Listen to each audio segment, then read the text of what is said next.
On stepping, I'm a rockstar and Ramones. Big house dilemma, cribbo got too many rooms.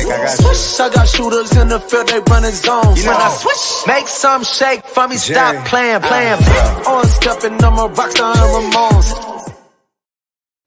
What's up, everybody? It's your boy Jacob, also known as Pick Management, here for a new episode of the NBA Betting Insiders with my guy Cam and Gregory, the co-host of the NBA show. We are here to break down the NBA playoffs. We have a couple of game twos and game threes to get to. If you guys haven't seen it yet, make sure you go watch the previous episode so you can get all of our series picks that you can still make.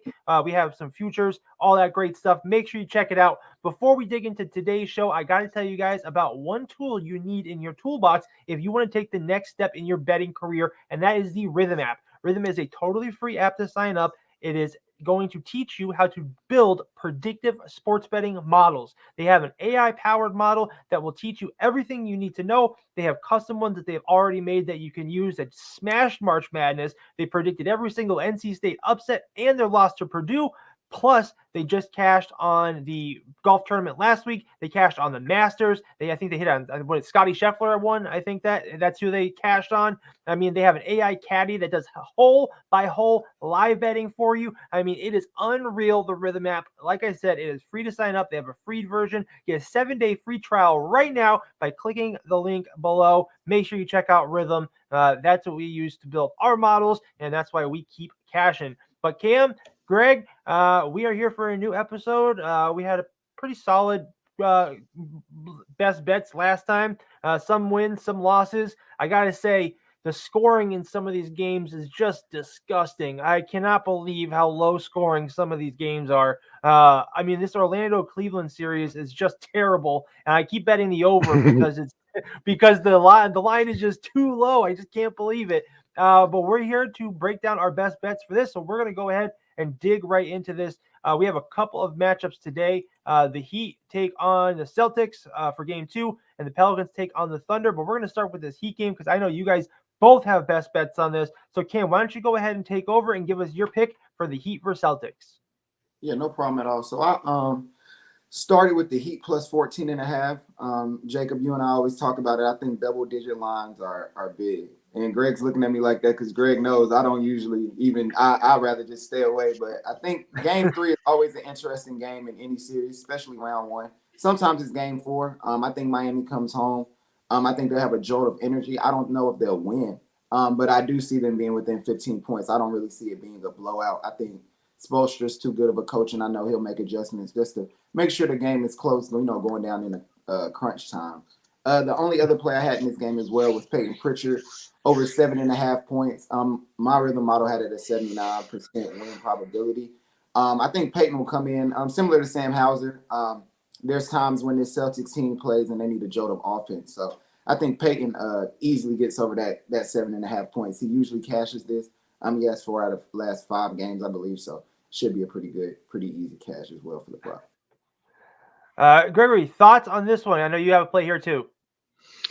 It's oddly enough, like I said, I haven't even spoke to this man, and I have the same play. I like the Heat plus 14.5 game 2. Oddly enough, people fail to realize that the Heat do really match up with Boston. They do give them problems. I mean, game 1, they only had a bad second quarter and a bad third quarter. Fourth quarter, they beat them by 10. That's half a bad game.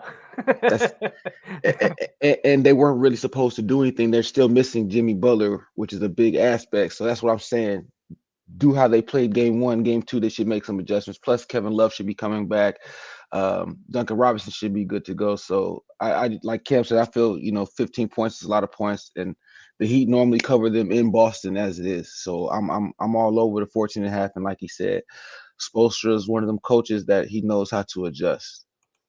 I gotta tell you guys, if you've been watching the NBA Betting Insiders this season, all season one theme I say is I am terrified of double-digit spreads either way. I usually will see that and just breeze right on by the spread on that one, and I usually look for like team total. So nothing official for me in this one, but what I am looking towards is the Celtics team total over 109.5. I think is tremendously low, especially because they already did it in game 1. No Butler, like you guys said. I think really makes an impact, not just in style of play, but emotionally and mindset.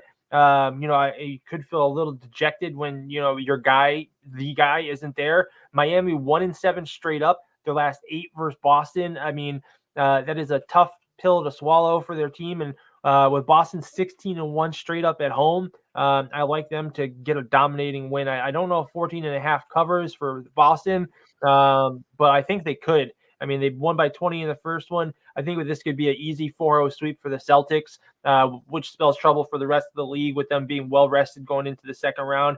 But I really like their team total over here. And I think that, they might be able to cover, honestly, they might be able to cover that 14.5. But I wish you guys the best of luck, and let's cash some tickets. So moving on to tonight, 9:30 tip, Pelicans take on OKC. Cam, why don't you go ahead and take over and give us your thoughts on this one? Yeah, similar to what I said for game 3s when you go home. I think the Pelicans will come out with a jolt of energy again tonight. Similar to game 1, I think they'll kind of make sure schematically. I think, I don't want to say for sure right now as I'm talking out loud, depending on how the matchups go, I believe they'll probably put Trey Murphy on Shea. So I believe that they'll try to slow down Shea and try to force everybody else to beat him. So a Jalen Williams probably does make sense tonight. But I do see them covering the 7.5. I think BI and CJ probably combine for about at least 55 to 60 points tonight. I think the bench comes out and plays, and they usually play with a little bit of energy at home. With them being the best road team, similar to that Kings game, I think they'll come out just understanding the level of urgency that they have to come out with just to win this game specifically. Outside of that, of course, I took Isaiah Joe. I think originally I was talking about doing the over 5.5, but I decided just to take him over 1.5 3-pointers. Last 5 games, he's gotten 2, 2, 2, 4, and 2. I think Isaiah is going to be a necessity tonight as they kind of go a little deeper into the bench as they kind of try to make some adjustments for whatever New Orleans kind of tries to throw at them, at home tonight. I love that. I will say about this matchup, it's just so disappointing that that the Pelicans are not at full strength going into this. I really wanted to see that these two teams match up. So it's interesting to see who's going to have to step up where to be able to cover this. But Greg, any thoughts for you on this one? Yeah, I took the over today. Yep. I was saying, like I say, those game 1s, they were just some wild game 1s. These two teams right here, especially OKC, since Westbrook left, they haven't been in the playoffs. So I'm going to chuck it up to them having some game 1 jitters as well. New Orleans having that back-to-back to get into the playoffs, playing the Lakers and then playing the Kings, was it correct? So they could have been just a little bit burnt. I do still think that they keep it kind of close, the Pelicans, I mean. But I feel today the total should definitely cover, no problem. Both sides should be a little bit more well into their groove. I mean, Brandon Ingram had a terrible day. A lot of them had a terrible game 1. So that's why the score was really below 200 like that. But today I definitely don't see that happen, especially OKC. They will light it up today. Yeah, before the last 2 games for the Pelicans, they hadn't been under 200 in the 10, 15 games, something crazy. And we all know OKC knows how to put up points. I mean, they've won the last 6 in a row, 5-0 versus the West, 5-0 at home, 6-0 overall, 4-1 the last 5 ATS. We have seen unders hit more lately in for OKC, but that's because of them keeping the other team down, not so much their scoring. I think 212. Honestly, I think the books are about to get smashed. I would love to see all of these under games flip for game 2 and go over. Defense does step up in the playoffs. We do know that. But I love the over in this one too. Didn't make it official, but I think we have a good look at being able to get that. That's what happened with that Pacers game. I know, that's why right? I took the over with the Pacers game. I knew that pace was going to be something different game 2, and it cashed. I will say my rhythm model has this at 117.2 for OKC, 108.6 for New Orleans. So that's sounds OKC like an over to me. Yeah, OKC covering and the over. So I do like both of that. The line opened at 210.5. It's already up to 212. Could go up a little bit more. So make sure to check that out. I do like OKC on the money line here too. I would be looking to parlay that with something else at 300. That's a really good like parlay piece to key with some other bigger spreads because that'll drop the number pretty quickly for you. So let me pull up the next day Probably take tomorrow. OKC money line in the over. It'll be plus money. Yeah, that's a great same game parlay. It's a great way to attack this. If you're scared of the 7.5 that New Orleans currently has, it's a terrific way to attack this. Maybe we'll put up some same game parlays. Make sure to check the Discord and the socials. Greg and Cam and I will get together and we'll put together some same game parlays and whatnot. Moving on though, tomorrow Cleveland Cavaliers take on the Magic at 7:00. Orlando minus 130 on the money line. Over under set at 200. Greg, what do you think about this one? Boy, this Magic Cleveland series, like you said, it's been a little sour to keep eyes on, but you still got to keep eyes on them. In this play, Orlando coming back home, I know adjustments will be made. I feel it's a big swing from being -6 2 games in a row to now being +1.5. That's letting people know that they definitely feel Orlando at home should be something of a challenge for Cavs to close out for a game 3. Me personally, I'm looking to get started with this game right off the bat, and I'm taking the Magic quarter-1 spread. I feel they'll be up a half a point by the end of the first quarter. They should come out full of energy, full of vigor, letting them know we don't want to go home just yet. Going down 3-zip is terribly terrible to try to come back from mentally as well as physically. So I feel this game doesn't get going without Magic at least coming out quarter-1 up. Yeah, I really liked the Magic going into this, into the playoffs. I thought they were like my dark horse to make it pretty far. I really liked them to get to the conference final. I thought they had a path to do it. But after the first couple of games, I have like really taken a step back and looking at what this team is really doing. It's just that seeing somebody score that few amount of points really makes me take a pause and be like, what is going on with these two teams? Cleveland, though, 8-2, their last 10 straight up against Orlando, 5-2 against the spread, but they are 1-7 on the road. We've seen a lot of unders hit. 8 of the last 11 games between these two teams when Orlando was at home have all gone under, but I'm still on the over in this one. I took over 198, I believe. I just think that if it does not go over 198, I might just quit because, I get that these two teams might be playing better defensively and all that, but 198 in an NBA playoff game with Magic at home, a team that knows how to score. So do the Cavs. It's not like they play some tremendously slow pace or anything like that. I really think that both of these teams should at least be able to hit 100. I think they'll make adjustments to be able to do that. Cam, any thoughts for you on this one? Similar to you, I feel like the over should hit. It's just it's tough to call. The only thing I'm kind of leaning towards right now is Cole Anthony over his PRA with Jalen Suggs dealing with that knee injury. I feel like he'll get an extra few minutes. He's been playing like garbage, but he usually plays better at home. He reminds me of Leonardo Barbosa for the Warriors. He used to be amazing when they played at home, and then he was just dog shit on the road. So Cole will play a lot better tonight, being a Carolina guy too. I think he'll come out to play and probably have to step up just to make sure they're in the game late in the game as well. Yeah, great stuff. Tremendous breakdown. We have another great matchup tomorrow for 7:30 tip-off. The Knicks are taking on the Sixers. Sixers minus 195 on the money line. Over under set at 2.5.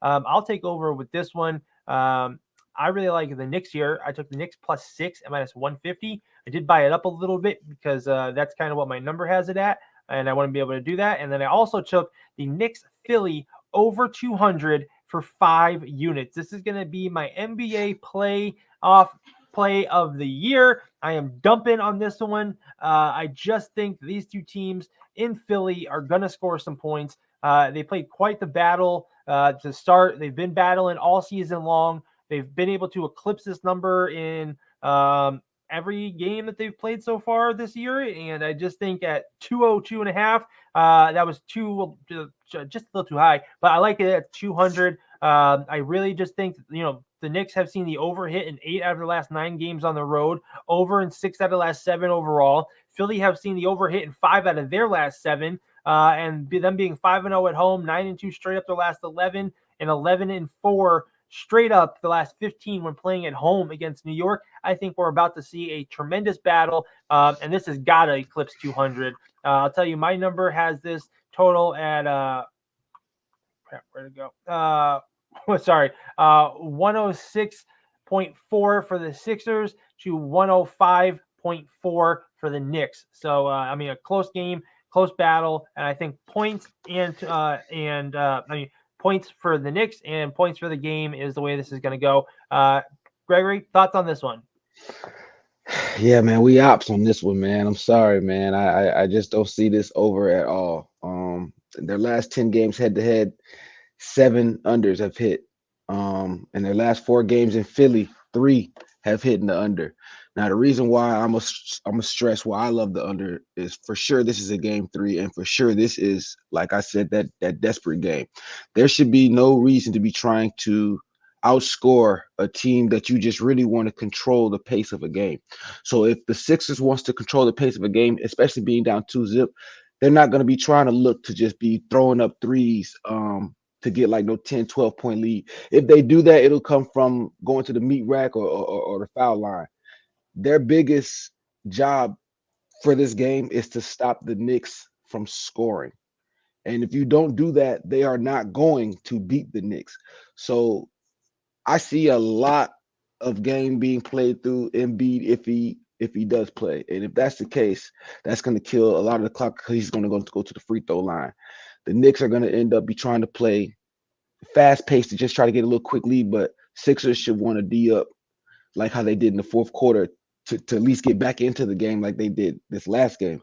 But this next game, 202 it's there for a reason, and I just don't see this going over, especially in a do or die game for the Sixers.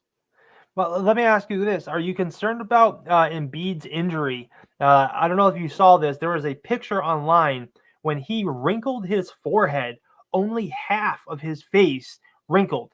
It says they were saying that it appears he could have nerve damage in his face from the injury the other day because it looks like the top of his head is not responding to his body control. I guess that's even more of a reason to take the under. Now, who else is Philly going to sit there and try to run the game through besides Tyrese Maxey? That's still one guy.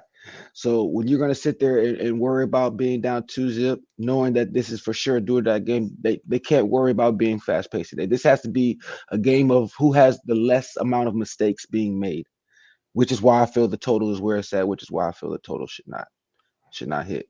Sure. Cape, thoughts on this one? Yeah, I'm kind of in the middle. I'm kind of between both of you guys. I think it's going to finish between 196 and 204. So it's like, I think it's a game where if it comes down to the wire, I think there's a better chance, ironically, of the under hitting. But I think if it's more so a blowout, depending on how New York scores, because as a Philly fan, you're hoping that Philly jumps out on them. You know, at halftime, you're up 12 or 14 by the start of fourth quarter. You know, preferably you're looking at a 77 to 62 or 64, you know, type of third quarter, so you can kind of make sure by the 7-minute mark your starters are kind of coming out and they can sit down. You know what I'm saying? Oftentimes, especially in the playoffs when it's that low, it's like, oh yeah, we should be good to go. But when you do put those bench players in and they kind of know the game is out of reach, you know, they kind of just get up and down a little bit those last 5 minutes. So I think it'll be a game that kind of comes down to the last second. The only official play I have in this game, I have Sixers minus 4.5. I think they just have to bounce back. I think it's a level of urgency, the sense of urgency specifically from Kelly Oubre and Tobias Harris tonight that we'll notice. I know they've been hearing a lot of the noise. Tobias hasn't been producing as well as he should. I think Nick Batum should have already been in the starting lineup over him. However, we're here. So I think tonight will be an important game for them to win. So I think they'll come out with that level of urgency to really get it done, especially. And I think the refs are going to show them a little bit of love after the way they kind of, you know, had that debacle at the end of game 2. So we're working with a couple of different factors, though, for sure. For sure. You know, and hey, Gregory, we could both win. Well, that lands on 201. We're both good. I'm not mad at it. You know what? I hope we all can hit, but I'm just a firm believer that Listen, it's always good to have both sides of the coin. It's we both give our perspective, and this will be our first head up of the NBA Betting Insider Show. So, best of luck to you, Gregory. So moving on, tomorrow night, 10 p.m. late tip. Nuggets take on the Lakers. Nuggets just took down the Lakers on a last-second buzzer beater. I was lucky enough to cash on the Nuggets minus 175 and plus 185 live. At 6 minutes left at plus 185, I just knew the Nuggets were about to come back. They were down like 7. I was like, oh, it's over. They got this. So for this one, I really, really think that the Nuggets, have what it takes to sweep this Lakers team. I took the Nuggets minus 110. I don't think they're fucking around. I think they're trying to end this quickly. And I really believe the Nuggets just have the pieces to disrupt this Lakers team. Cam, thoughts for you on this one? Yeah, I cashed too. I took the under in the Nuggets money line, so I was just as hype as the bench. But the two plays I have in this game, I'm going back with my boy Christian Braun, over 5.5 points. The books keep putting him at a low number, so I think it's pretty easy that he'll get 2 layups or get 2 3-pointers in between. So I think he'll easily cash. And then I got Denver minus 1.5. I almost took them money line, but I don't foresee them not winning tomorrow. I think LA does come out with a good with some heart. But I think they threw their best haymaker in game 2. I mean, everybody was making shots. So if you don't win that one, I think it's about time we wrap this on up. And similar to if Denver can sweep, then it's looking pretty bad. But if Minnesota sweeps too, and OKC sweeps, and everybody's kind of, in the same boat. So I think Denver understands how important it is to continue to get that rest, especially with them playing at high altitude. So I think they come out understanding how important it is to win this game and not give the Lakers any hope. Yeah, I think them taking advantage of where they play is a big part of this, and I think that they definitely use that to their advantage. Gregory, I know you got to play on this one. What are your thoughts? I'm just embarrassed at my Laker organization right now. I'm just really embarrassed. I had them at the money line last game, even though cashed on the points, but the money line was the one that I felt was for sure going to do its job. But that second half, it was just poor play from the whole Lakers, from the head coach on down. They're up 20 and you still have them jacking threes. That's why the Lakers lost. You know what I'm saying? They weren't going back to the meat rack. And they was treating Denver like Denver was ready to quit, and Denver just didn't quit. So I give all the props up to Denver for fighting back. But me on this game, I feel the Lakers organization as a whole, they can't really do much to upset their fans. So they are going to come out game 3 with some tenacity. My best play for this game is their solo over. Before going to Denver, they've been averaging well over 110. And it's at 107.5. And I find that just to be mind-blowing. So I feel for sure out of anything else the Lakers is going to do, they're definitely going to give me 108 points. So at least I can give me some cash on that right there, whether they win or lose. If they do lose, then we know AD and LeBron are getting ready for Team USA. If they happen to win, then they just really winning for the fans. But I'm almost inclined to want to ride with y'all to say that they're ready to give up. But I'm not going to say it yet. But I'm almost inclined to. So right now, like I say, for sure, just the Lakers solo over. I feel for sure that's a easy cash. Shouldn't even be a sweat. All right. So moving on, we have 3 more games. This is for the Thursday, Friday, what day, whatever, the 26th, Friday the 26th. Bucks are taking on the Pacers. A 5:30 tip, early tip. Pacers minus 185 on the money line, 4.5 on the spread. Over under set at 224. I'll take over first on this one. I love the Pacers here. I think that I took the Pacers minus 2. That's what my number has this at. I'll tell you. Sorry. Where'd it go? I have this at 122.77 for Indy, 118.86 for the Bucks. That doesn't take into effect that there's no Giannis. I can't put that into my model. But otherwise, this has the over cashing and the Pacers cashing. And I like both of them here. I did take the Pacers minus 2, minus 170, and the over at 222. Listen, I know it's a little juicy. I was thinking of taking this on the money line because I didn't want to fuck around and get caught out on the spread. But I think they can at least cover a bucket. Worst case scenario, we push on 2. But I think Bucks on the road with the kind of, team turmoil that they're having right now with, injuries and matchups and whatnot, I think this is the Pacers, and I think the Pacers are going to advance. I think the Pacers could do this in 4. They've kind of owned this team recently. They are just the Bucks are just 1-6 on their 1-6 straight up their last 7 on the road, 2-5 straight up their last 7 against Indy, and 2-5 ATS against Indy. Indy at home, 5-0 straight up their last 5. Games are going over. The last 5 games when playing at home against Milwaukee have also gone over. And 9 out of the last 12 games overall between these two teams have also gone over. So 75% of the games in the last 12 have all gone over between these two. So I think we see a battle, and I think the Pacers are going to crush here. Cam, thoughts for you on this one? Yeah, I don't have any official plays in the game. We talked about how we were wondering if that Milwaukee wave could ride them through game 2. It rode them through the first half. They were down 1, and then they just couldn't really turn it on. The 2 things I do like in the game, I do like the over. Similar how we were kind of talking about the Lakers, I think the Bucks know how imperative it is for them to come out here and try to steal one on the road. Understanding that Giannis will probably be back. I'm thinking like game 5, game 6. They're saying early May. So I'm thinking around that time. But if they can get another win now, then that gives them an extra game where they don't have to bring Giannis back. So I think that's the biggest thing that's on their mind is how can we continue to buy time. I do like Dame going over 28.5. And I do like Tyrese Halliburton going under 28.5 points and assists. He's hit that in the last 2 games.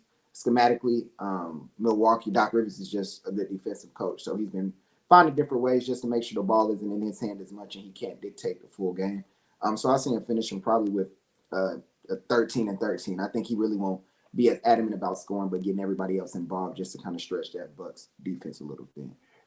I know Cam didn't say that these were official, so what we'll do is we'll either cut this or I'll make Cam make a solo video when we get closer to game time to give some more plays for these, because he has been killing it with the player props, and you're going to want to tune in and make sure to follow that. So we'll make sure you guys get those plays as we get closer to game time. Gregory, thoughts on this one? It sounds like Halliburton with a double-double to me, though, Cam. Yeah, definitely a double prop for sure.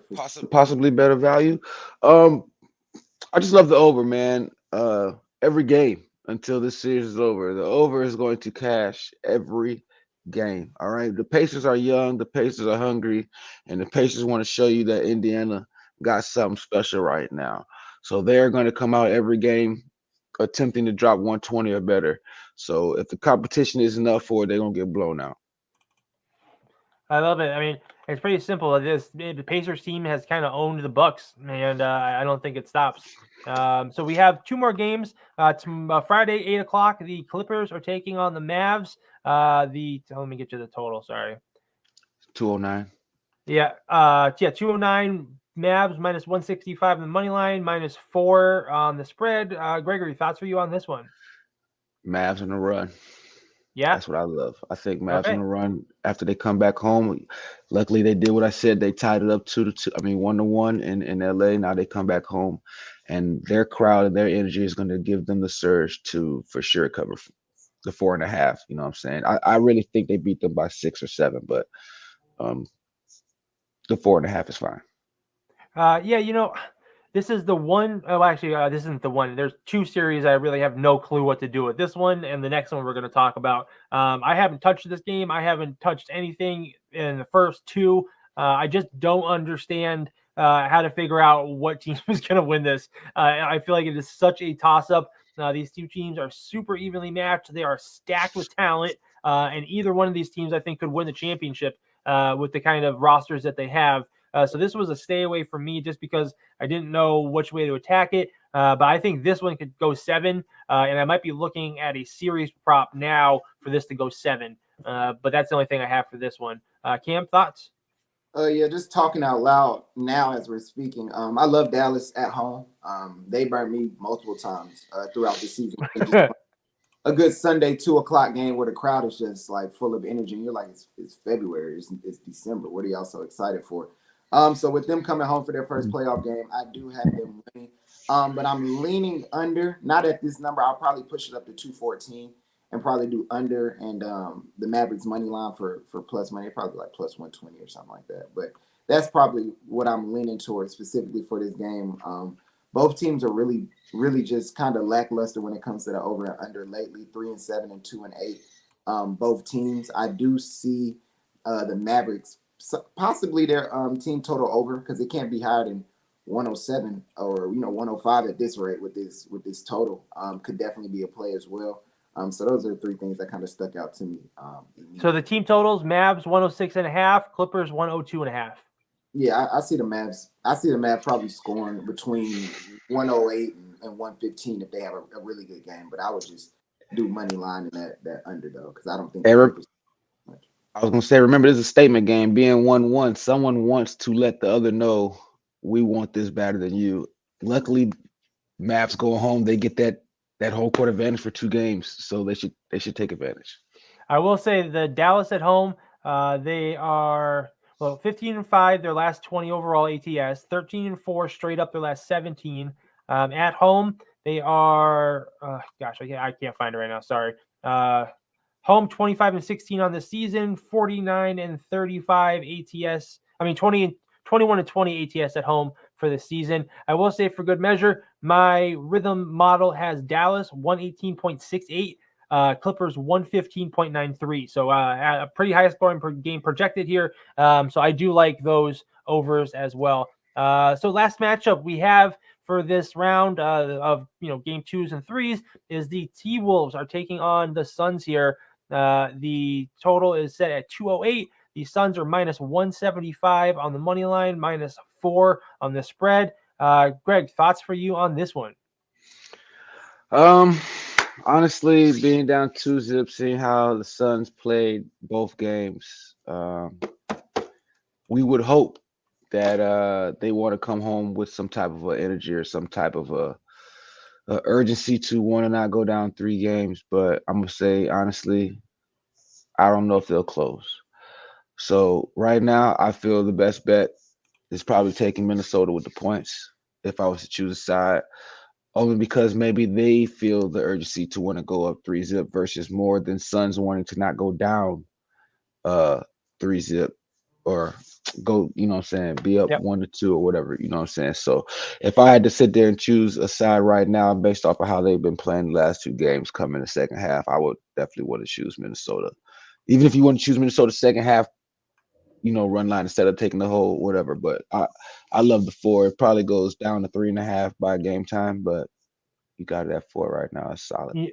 I'll say this Minnesota defense has been their number one weapon all season long. We've talked about it repeatedly, how good they are, and it has stepped up even more. I think the fact that they kept the Suns to 95 and 93 in those first 2 games is a big, big statement about what they're capable of doing defensively, and game management wise, pace wise, all that. The Suns, I really like the Suns going into this, but we're currently just on 2-5 ATS their last 7. They are 6-0 their last 6 ATS at playing at home against Minnesota, but they have just been struggling. This Minnesota team is rolling right now, 14-5 straight up their last 19. So I don't have an official play on this one. I'll wait closer to game time. Maybe I take an over here. Maybe the T-Wolves defense slows down a little bit on the road, but I can't figure this one out either. Cam, I will leave this last one to you. Yeah, being a KD fan, I am. When you watch series like this, it's tough because you don't really know what you want to tell the supporting cast to do other than just to play better. Eric Gordon played a lot better last night with 15 points. His player prop probably be the main prop that I target. With Grayson Allen turning his ankle again last night, he'll more than likely not play or he'll be limited. So I see them probably putting Eric Gordon in the lineup just because of his playoff experience.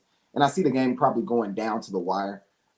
It reminds me of a game April 5th that they played against Minnesota where it was 97-87. So I feel like it'll be another low-scoring game, but just looking at the numbers for everybody in that game, not including Grayson Allen, who had a crazy 23 that game. KD had 22, Nurk had 11, D-Book had 13, Bradley Beal had 14. So it has to be a balanced scoring attack for Phoenix to be a good – just to play well. So last night when Bradley Beal was starting to score and they were able to feed off of his energy and D-Book was starting to score. So it's essential for Eric Gordon to probably come in there and hit some threes early, similar to how he did last night, for them to have a chance because this is literally their last shot. Like, Minnesota will sweep them. If they beat them in the third one, they'll sweep them. Like, I don't – like, they'll – like, because I don't – what are we doing? Like, what can you You know what I'm saying? That's Sure. my big. Yeah, that's what I'm looking at. I don't know what you can do. So that will do it for all of our best bets. We're going to go ahead and recap them. Cam, why don't you go ahead and tell us your best bets? Yeah, no problem. I think I forgot to include this one too. Larry Nance, I took him under a 3-pointer. Larry's been pretty impactful the last 6 or 7 games for the Pelicans too. But it's been, more so inside rebounding, catching alleys, things of that nature. I don't think there will be a point in the game at all where Larry Nance should be shooting a 3-pointer. I don't care if he's open. It shouldn't be any reason why Larry Nance isn't going to dunk on, draw a foul on Chet or another person. But anyways, for all the rest of the picks, Christian Braun over 5.5 points against the Lakers tomorrow. I like Peyton Pritchard to go over 7.5 points tonight against the Heat. We took the Pelicans to be within the 7.5 points, and Isaiah Joe as well to score over 1.5 3-pointers. I like the Heat plus 14.5, Sixers minus 4.5, and the Nuggets to cover that minus 1.5 spread as well tomorrow. Awesome. And where can people find you? What do you got going on? Yeah, you can find me on Twitter at camwriting_, Instagram at 1camcarter, all spelled out.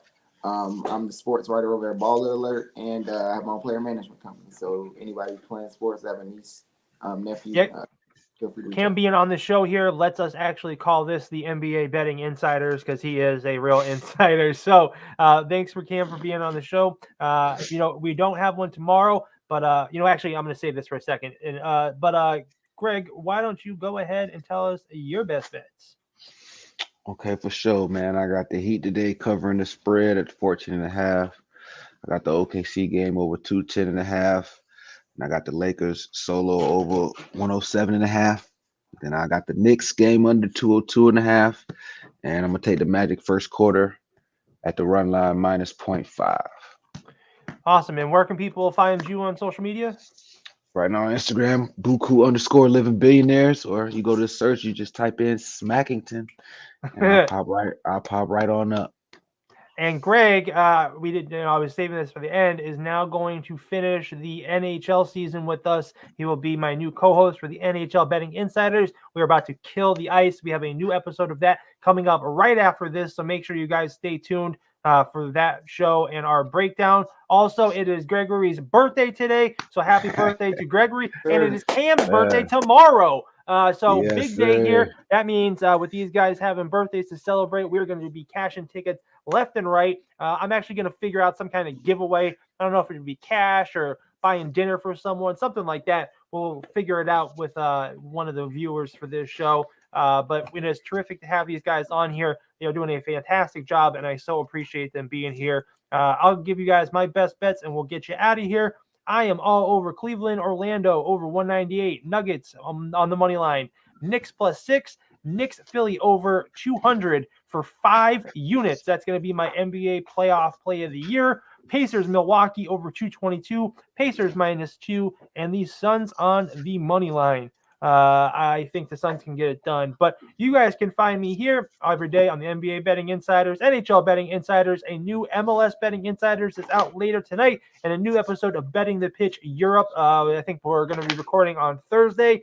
You guys can find me at Last Word on Sports as their senior basketball writer, and GiveMeSport.com as their new senior NFL writer. Follow me across all socials at Pick Management. This has been the NBA Betting Insiders. We will see you later. On stepping, I'm a rockstar and Ramones. House dilemma, cribbo got too many rooms. Swish, I got shooters in the field, they running zones. When I swish, make some shake for me, stop playing. On stepping, I'm a rockstar and Ramones.